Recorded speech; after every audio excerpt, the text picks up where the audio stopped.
Governing body নির্বাচিত সদস্য এবং ট্যুরিজম অ্যান্ড হসপিটালিটি ম্যানেজমেন্ট ডিপার্টমেন্টের নবনিযুক্ত চেয়ারম্যান স্যার, আপনি যদি কিছু কথা সংক্ষিপ্ত বক্তব্য দেন আমাদের দর্শকদের উদ্দেশ্যে এবং আমাদের ছাত্রছাত্রীদের উদ্দেশ্যে।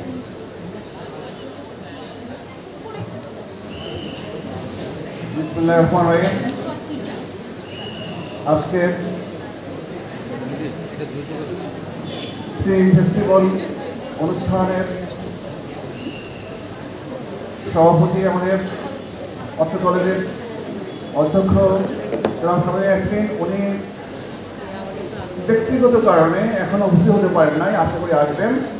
উপস্থিত আমাদের গভর্নিং বডির সদস্য জনাব রাফেদ আল মাহমুদ স্যার, উপস্থিত গভর্নিং বডির আরেকজন সদস্য জনাব জহুরুল জালাল স্যার, এবং উপস্থিত গভর্নিং বডির নির্বাচিত প্রতিনিধি জনাব রফিকুল আলম, জনাব সুরিয়া খায়ের কারাম, এবং সামনে উপস্থিত শিক্ষক মণ্ডলী, ছাত্রছাত্রীবৃন্দ, আসসালামু আলাইকুম। তেজগাঁও কলেজের আজকের যে মেলা, আজকের যে একটি ফেস্টিভ্যাল, এটা আসলে তেজগাঁও কলেজের জন্য যথেষ্ট সুনাম বয়ে আনবে।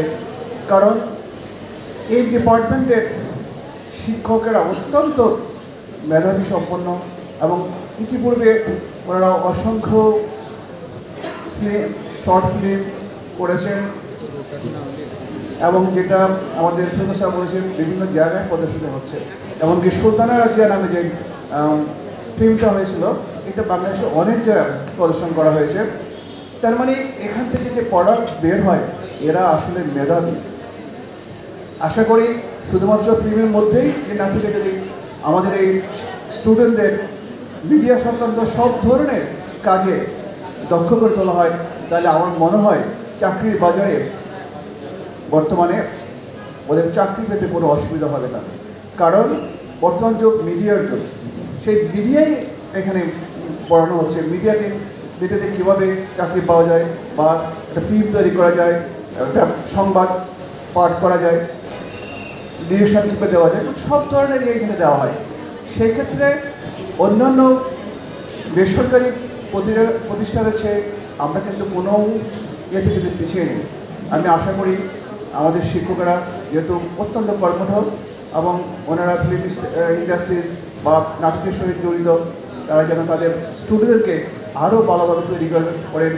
আর এই জন্য যে কোনো ধরনের সহযোগিতা আমরা কিন্তু আমাদের প্রতিষ্ঠানের পক্ষ থেকে সেটা সরবরাহ করার জন্য আমি আমার পরিচালনা পর্ষদকে বলবো।